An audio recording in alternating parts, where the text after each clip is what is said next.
On pre-release Bungamat Island, the capture team works fast to set up a net as huge 200-pound Casper is in danger of falling from 100 feet high.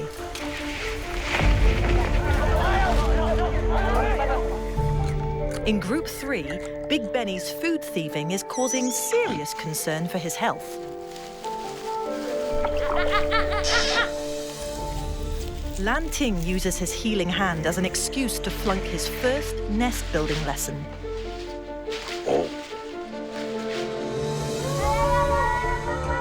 And during a Forest Group 5 lunch break, the students are surprised by a pair of visitors from the wild.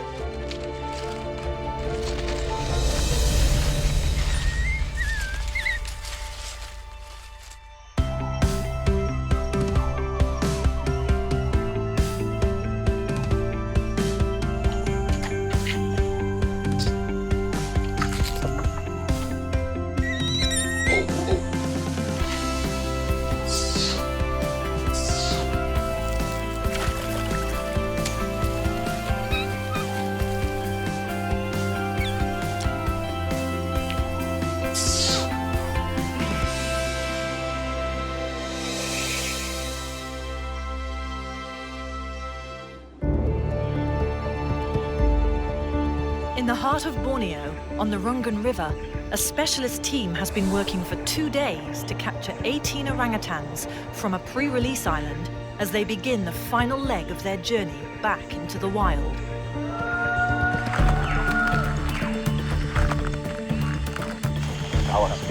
They've got one of the candidates in their sights, when suddenly all hell breaks loose.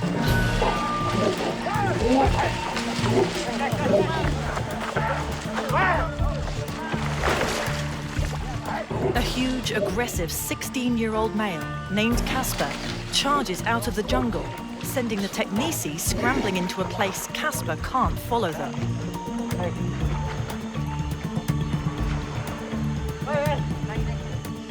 Casper is also on the candidate list, so veterinarian Argus preps sedative darts for this unexpected appearance, while the swimmers distract the massive male.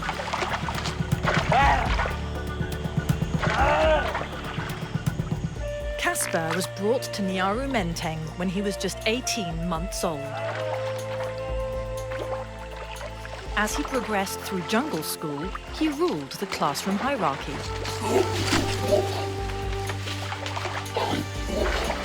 Now, after forming his large fleshy cheek pads and throat sac, and fighting off the competition, he's become the dominant male on Bungamat Island.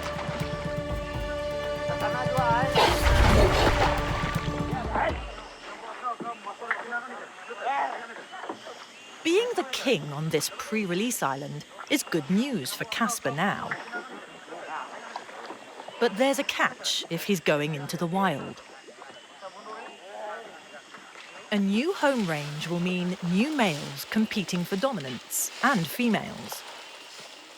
So, if Casper wants to keep his status, he'll have to re-establish himself as the king.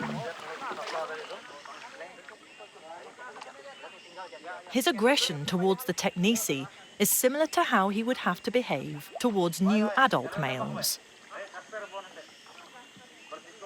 So for now, this is excellent practice.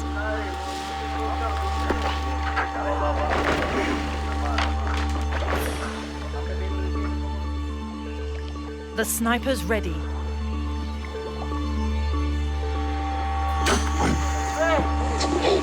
But he misses his mark, and Casper doesn't give him a second chance.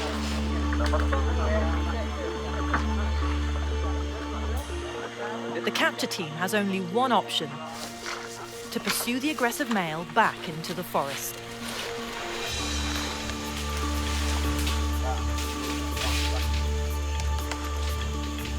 It doesn't take long to find him.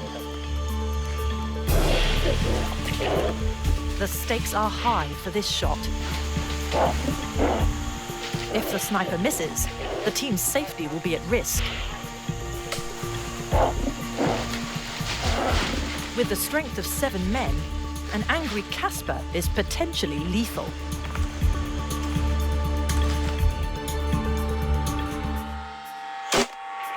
He's dead on. But something's wrong. Casper advances again. Pumped up with adrenaline, it seems they'll need a stronger sedative to take down the 200-pound male.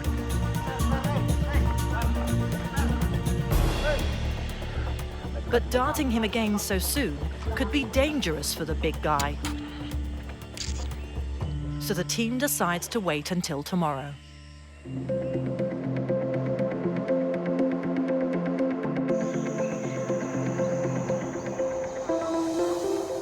At the Rehabilitating Jungle School, it's a new day and time for class.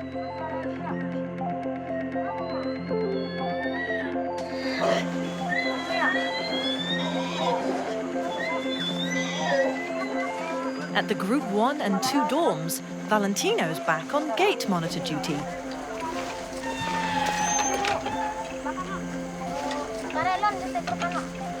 And Chinta's first out for the older kids. But some aren't allowed out of their cages this morning. Forest School 3 student Lanting and Group 2 student Kajora seem upset to not be let out with their friends. Because they have an appointment with the vets.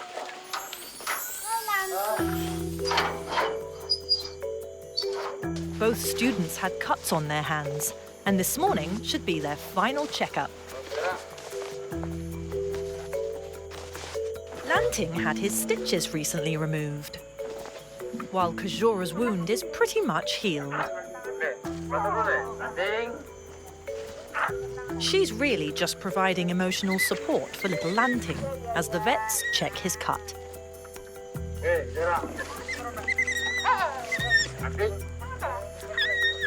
He hates the saline wash.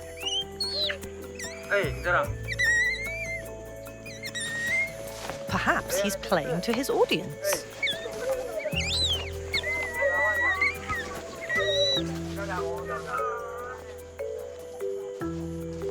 After the cleanup, they're off. But the daily excitement has only just begun. Today, Kajora gets to visit Lanting's Group 3 class, and she's not alone. Svenja, Lala, and Big Belly Beni are also on the field trip roster. These youngsters are the most advanced Group 2 students. Today is a trial run to see how they'll cope in a new class.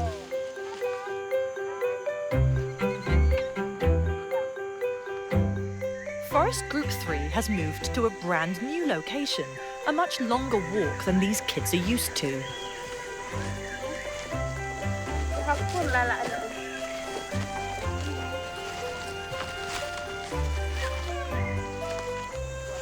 On the platform, in a ferny grotto, breakfast is served to all.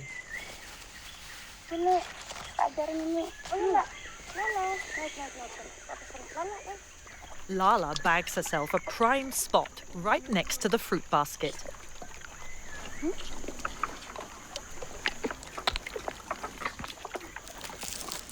But Benny's got his eyes on her.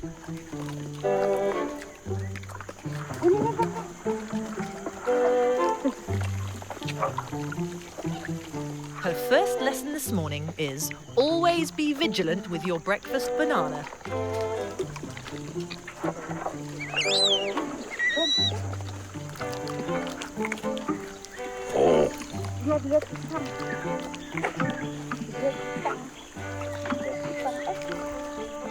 Benny's the Forest School fruit hog. Even with all appendages full, he doesn't waste any opportunity to steal fruit. At 3 years old, he's already heavier than a Group 5 student. Beni's come a long way since he first arrived at jungle school. When he was 2 years old, he was found alone climbing a cell phone tower. Local police rescued him and he was brought to Nyaru Menteng. Back then, he had skinny arms and legs, but the community that found him reported that he already had a love of guavas and bananas.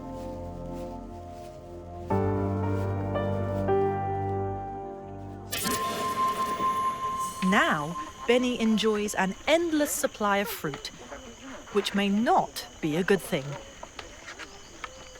His expanding girth has forced his babysitters to reduce his banana intake and put him on a diet, with an emphasis on leafy greens. An obese orangutan would have trouble climbing and a very difficult life in the wild. Like humans, Beni's also at risk of developing heart disease. He puts up with leafy greens occasionally, but takes every opportunity to revert to his old ways. He spies a milk bucket group forming.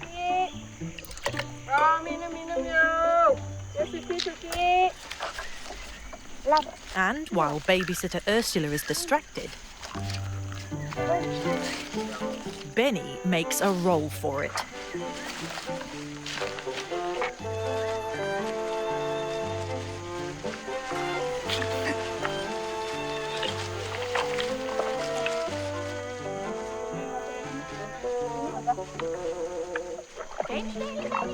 He dives right in for a mouthful of rich milk. But his escapade is short-lived.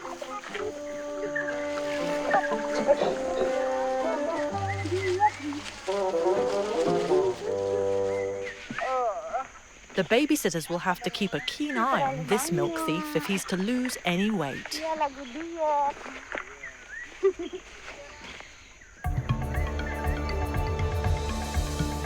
Back on Bungamat Island, it's time for round 2 of Operation Catch Casper.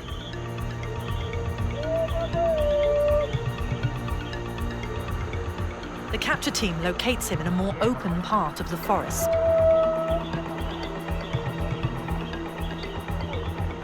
The sparse trees here make for an easier shot than yesterday, when Casper was in the dense jungle.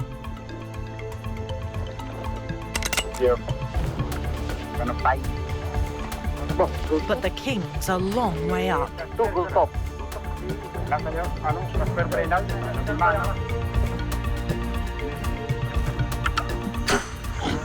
The sniper's aim is true, and Casper lets the team know he's not happy.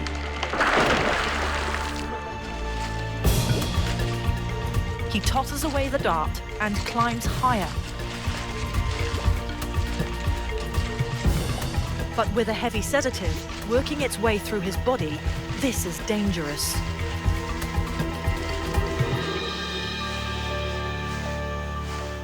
It can take less than 10 minutes for the sedative to take effect, so the capture team must act fast. 200-pound Casper poses a much greater challenge for the net setup than most release candidates. The net must be kept extremely taut to break Casper's fall. And if it isn't high enough off the ground, Casper could still hit the forest floor when he falls. An impact from this height could prove fatal.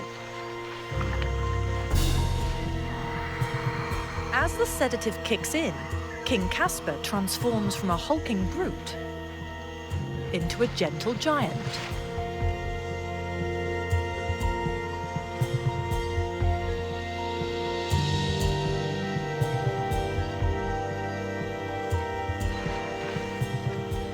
The capture team secures the net using the framework of an old feeding platform to give it some extra height.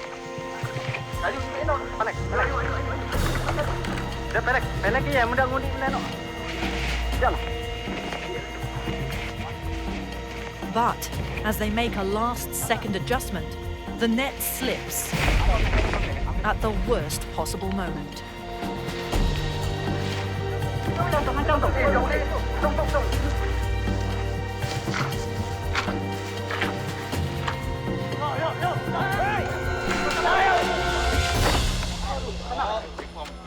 This could have been devastating. But the team's lightning reflexes have helped break Casper's fall and saved his life.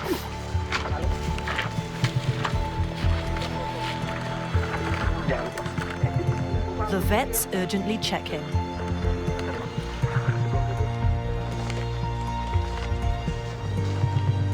If he has even one broken bone, it could drastically delay his return to the wild.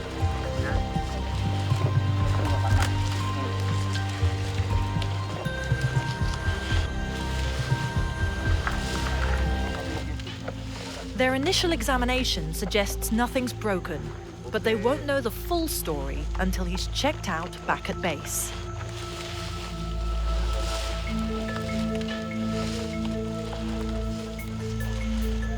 As a precaution, Vet Marios gives him an anti-inflammatory shot. This will help reduce potential swelling and ease any pain from the fall.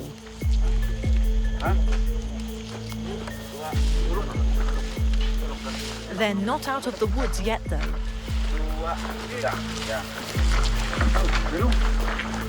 The team must get the king to the transfer truck waiting at a nearby village before the sedative wears off. And Casper's already stirring in his sleep.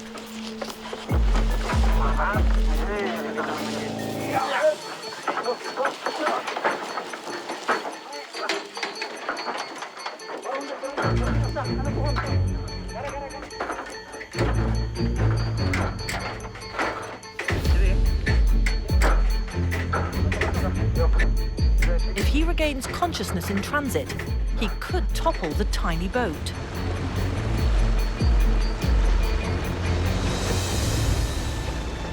Vet Marios keeps a close eye on his charge as they race off to the village.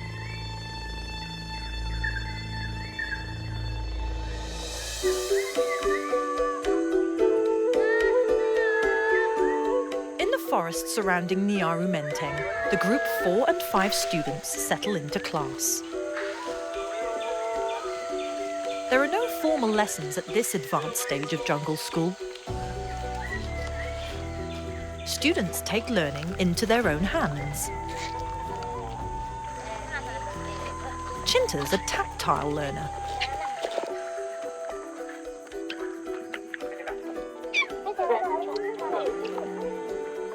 Before these youngsters take off to explore the forest, it's time for roll call. Lunch helps keep the students in one place, while caretaker Ursula does a head count.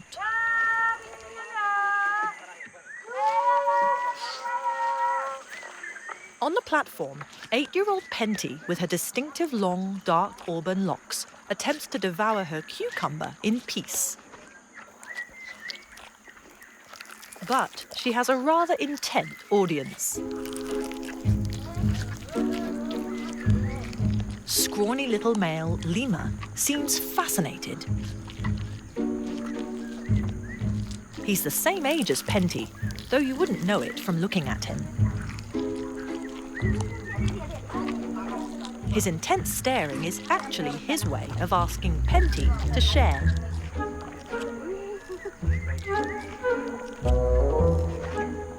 He's persistent.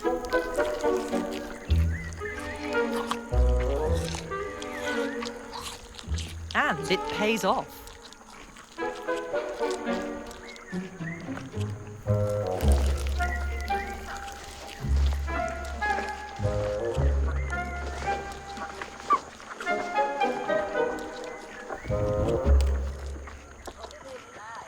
As the food dwindles and bellies fill up, fruit becomes more of a toy. An orange makes a great ball, or even a squirt gun.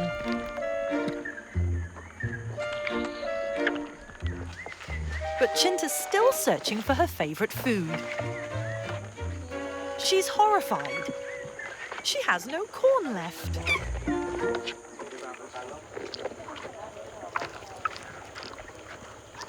The platform gluttons finish off their lunch, unaware they're being watched. A wild orangutan mother and her daughter eye up the orphans' leftovers. It's rare for wild orangutans to show up here. The jungle surrounding the Arumenteng is perfect for skills training. But there are many villages in the area, which tends to keep wild orangutans away. It's possible food was scarce in their usual range, so they've moved farther afield and seem very hungry. The baby forages for bark while they wait and gives away their position. It's time to investigate the newcomers. Katuni's first up the tree. And, surprisingly, the mother lets her daughter play with the Group 4 student.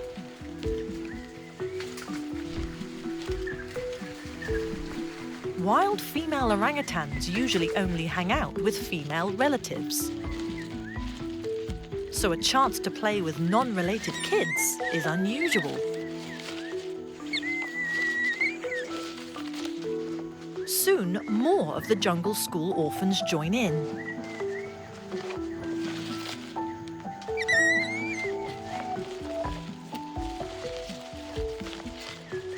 Mum keeps a close eye on her youngster, who seems to have the upper hand.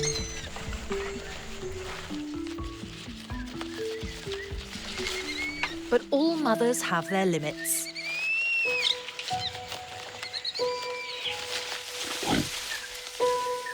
She decides that's enough for today.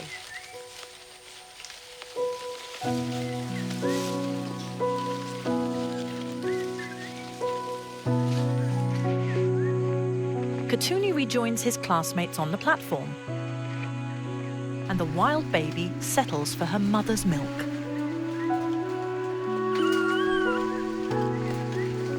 These two may not have as much food as the jungle school orphans, but they do have each other.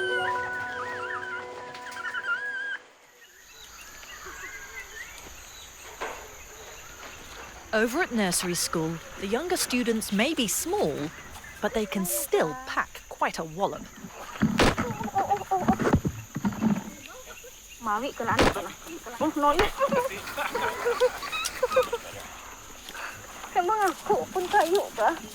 The babysitter's hands and feet are always full, and the nursery school is only getting bigger. There's a new arrival at the baby house. A 2-year-old female in need of special attention from vet Suli. Wine suffers from asthma, a disease that affects orangutans just like humans.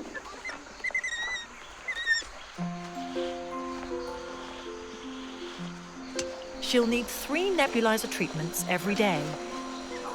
But she's not the most cooperative patient.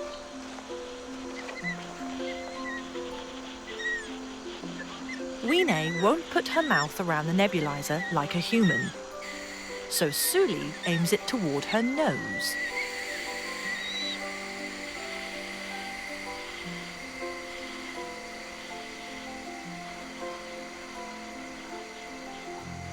Wine's asthma doesn't seem to be too severe, but before she can join a nursery school group, like all new arrivals, she'll have to spend several weeks in a quarantine classroom. But she won't be alone. In a special forest clearing outside the baby house are 2 other quarantine students.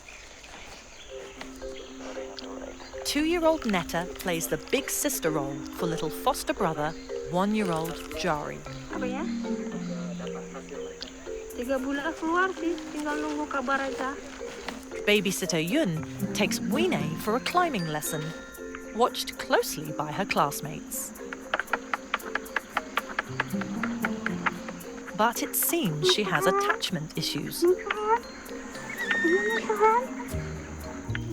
Perhaps bananas will do the trick.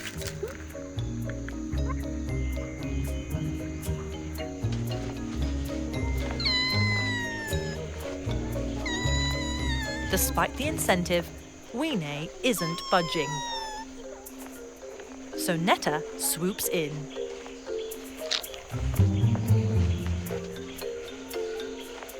Wine will have to step out of her comfort zone eventually if she wants to progress. Over in Group 3, the Group 2 visitors, Lala, Beni and Svenja, are adapting well. Babysitter Ursula decides Lala's ready for a one-on-one termite foraging lesson.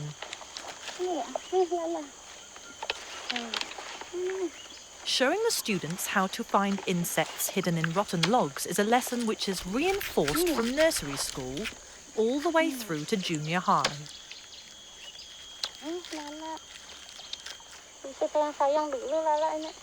But Lala's more interested in cuddles than creepy crawlies.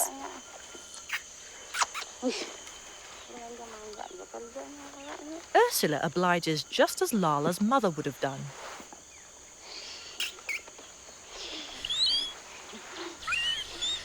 And then gently encourages her back to the log.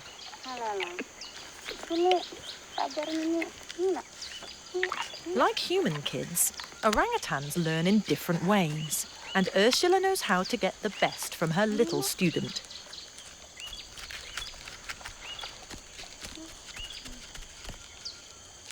Motivated by her cuddle, Lala uses her lips to get at the termites.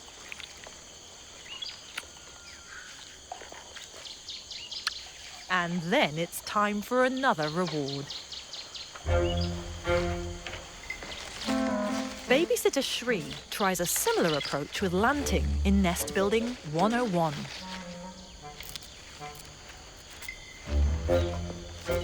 He could be using his healing hand as an excuse to opt out. But Shri tempts him with a juicy fern frond, and he grudgingly obliges.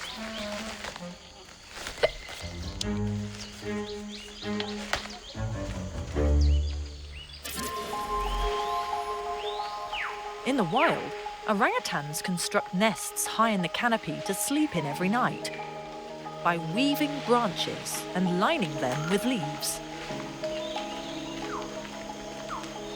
Each student must learn this vital skill. But the introductory lesson starts on the ground. It's all about selecting the right leaves to make a comfy liner.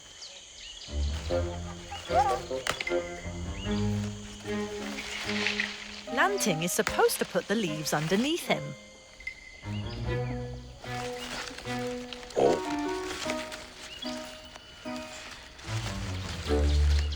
Perhaps it's because he's got a bad case of the hiccups.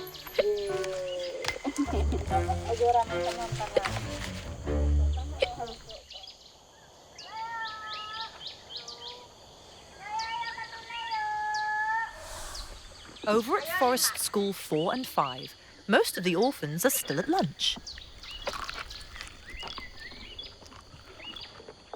But one adventurous student has discovered a Tarzan vine.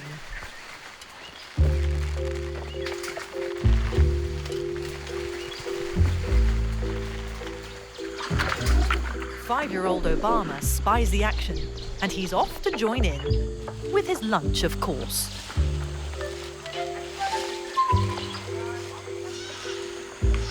With no formal lessons at this stage of jungle school, these youngsters are inventing their own learning opportunities.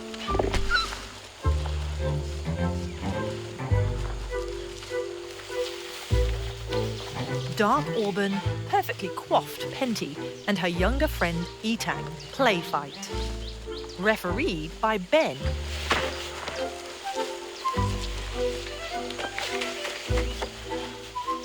Really, this is figuring out social life orangutan style.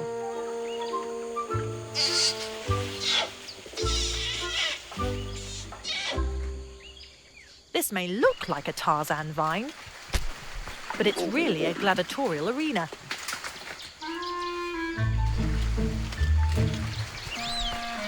The goal? Maintain the top position and keep others off.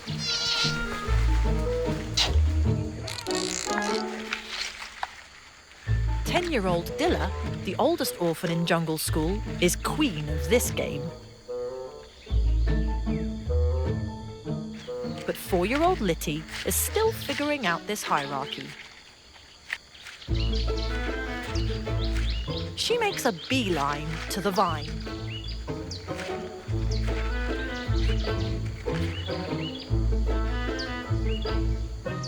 Queen Dilla makes her position clear to the newcomer.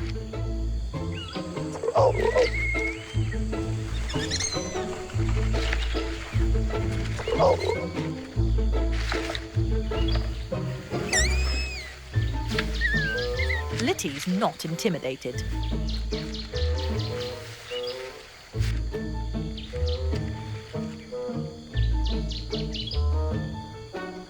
Her victory doesn't last long, though.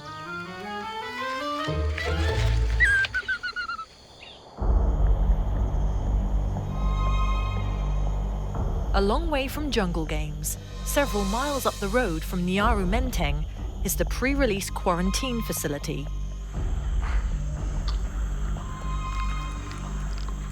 This is where all the release candidates are quarantined for 8 weeks before moving on to their lives in a true wilderness. After a hasty journey downriver, Casper's transfer truck arrives. He's awake and probably quite scared.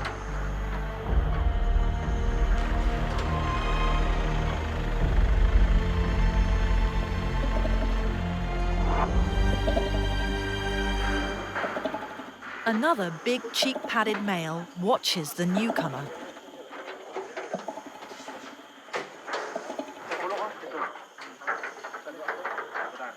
Casper's quiet inside his cage as he's unloaded.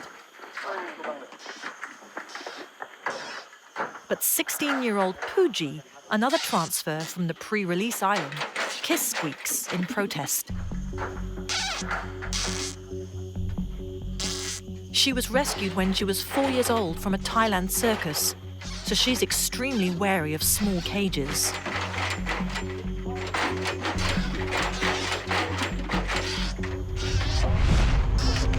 The team decides to transfer her first.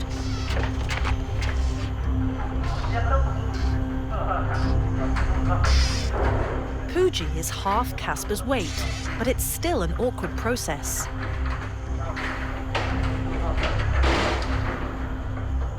They hold her cage right up to the open door of the new enclosure.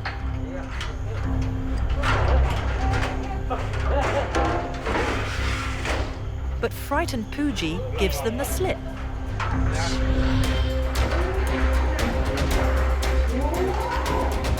One leap over the fence and she could escape to the surrounding jungle. But Vet Leah's got her.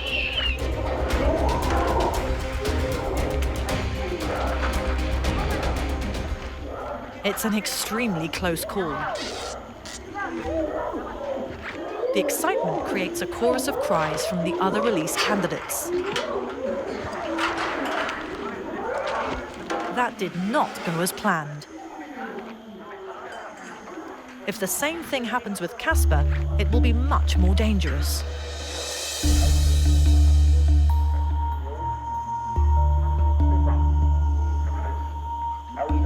The team realizes Casper's larger cage is too heavy, and they'll need reinforcements.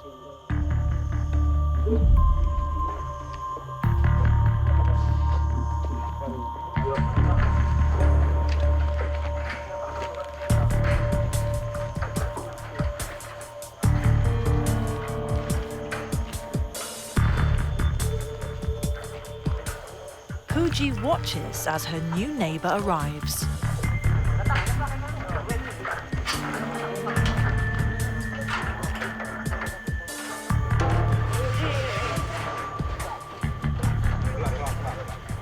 Everyone's in position, determined not to let him escape.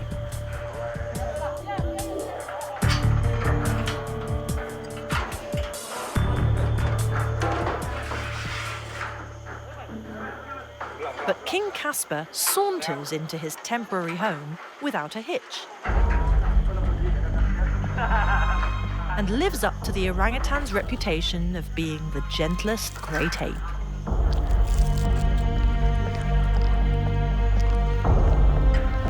This will be his home for the next 8 weeks.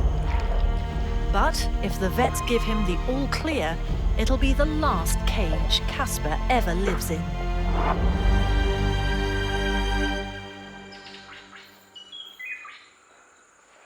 At the Menting main compound, 2 other orangutans are building up their strength, hopefully to return to one of the pre-release islands. 11-year-old mum Clara and her 6-week-old infant Clarita were severely traumatized after a male kidnapped the newborn on their old pre-release island home. Now, the reunited duo is bonding well. Clara's rash from a rainforest tree is healing, and she's gaining weight even while she's nursing her infant. Little Clarita still requires extra attention for her blistered skin, so Mum uses tender lips to help clean her ear.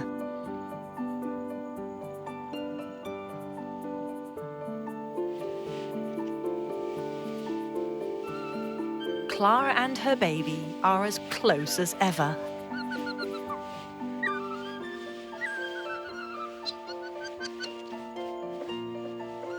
Clarita is growing stronger, but sometimes she needs a bit of help from Mum.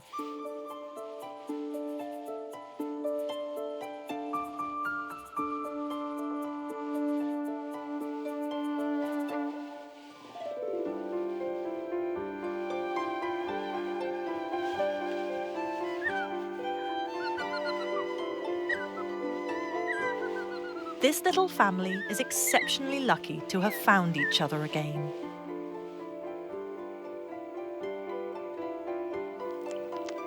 Whether they'll be able to return to island life, however, is still uncertain.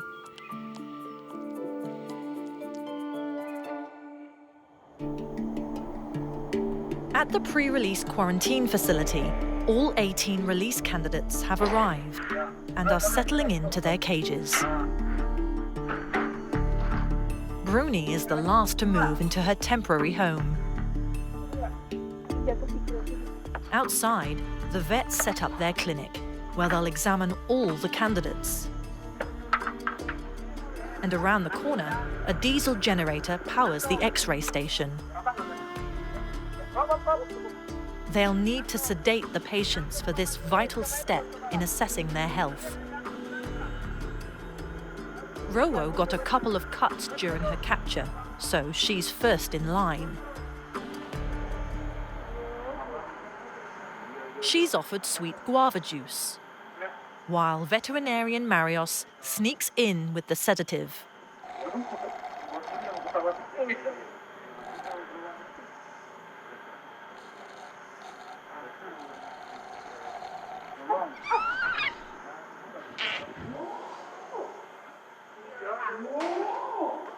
Now it's Casper's turn.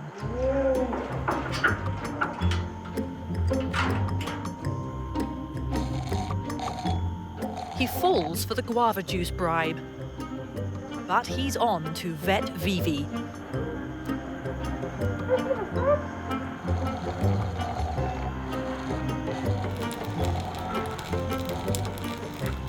Nope.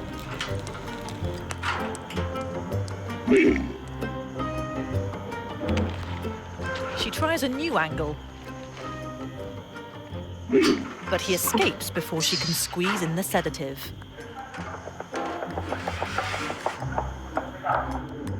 He's far too wily, so there's only one option. Casper's not going to like it. If he won't come down for the sedative, they'll have to bring the sedative up to him. Muliono lines up the shot with his blow dart gun.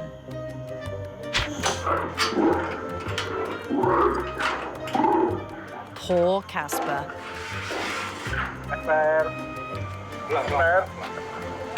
He's thrown the Technisi some big hurdles today, but it should all be worth it in the end. Sorry.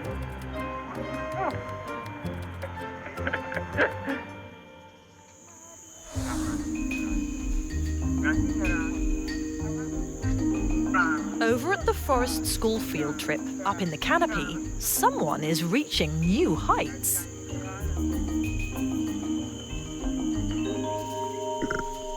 It's Beni. Earlier, he was inverted in the milk bucket. But now it seems he's beginning to accept his diet plan of leafy greens. He's not stopping there, though. Despite his gargantuan girth, Beni is quite the agile acrobat.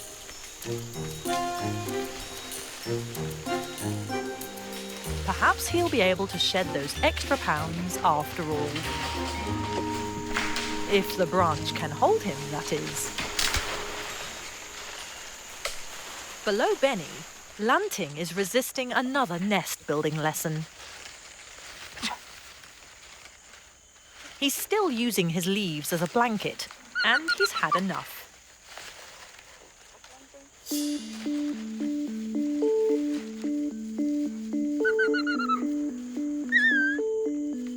Lanting loves to play, but lately he's been held back by his wounded hand.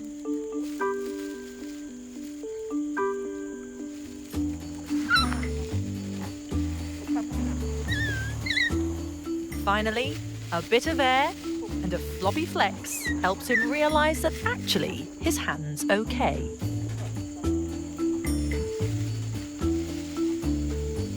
Then something catches his eye.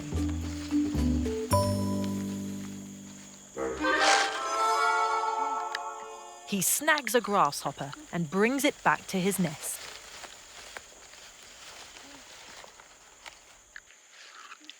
The insect is hard to crack, though, so Lanting gets inventive.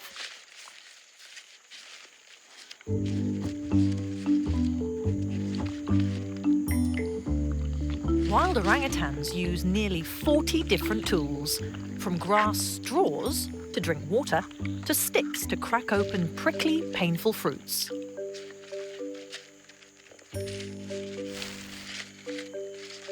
Using a stick to break open an insect is an encouraging sign of tool use for little Lanting.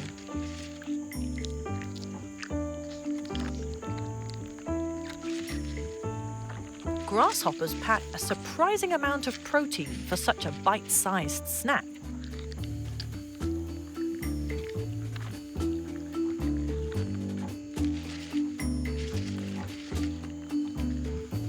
Lanting's made huge strides today toward mastering the skills he'll need for a life in the wild.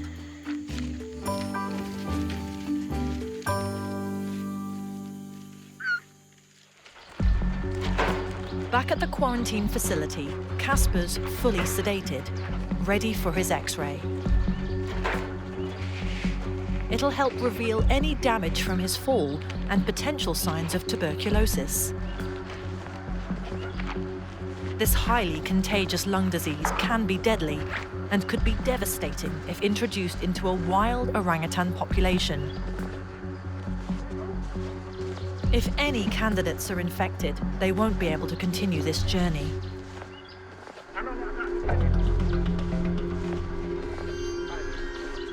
The team secures Casper's head to keep his massive throat sac from blocking the view of his lungs. And the radiologist places the X-ray film behind his patient.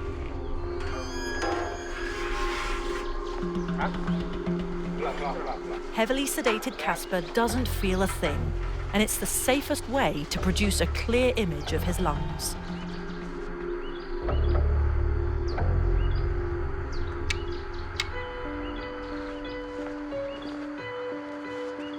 At the checkup table, the other vets thoroughly examine Ro-O. They carefully insert a tube into her throat to flush her windpipe with fluid from a syringe. They'll test this fluid for TB. They also take a blood sample. Then, finally, it's time to tend to the gash she sustained during her capture. A few stitches, a dab of ointment, and Ro-O is the first candidate to make it through the medical gauntlet.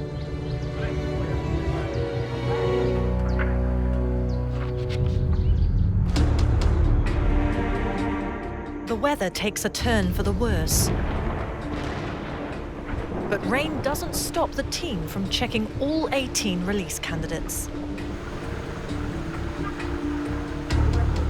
Under their covered exam area, it's business as usual for the vets. And at the X-ray station, the results are hung out. Ro-O and Casper's X-rays are encouraging. Their lungs look clear of tuberculosis. Next up is 15-year-old Rebecca.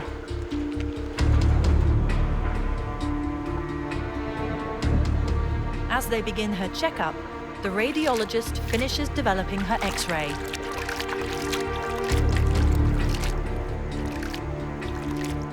And he makes a troubling discovery. 2 white spots on her chest. A potential sign of tuberculosis. If the other tests confirm this result, it will be the end of Rebecca's journey back to the wild.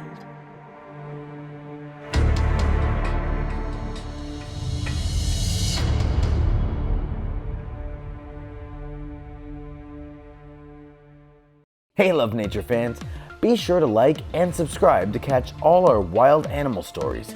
Get closer to nature right here on YouTube.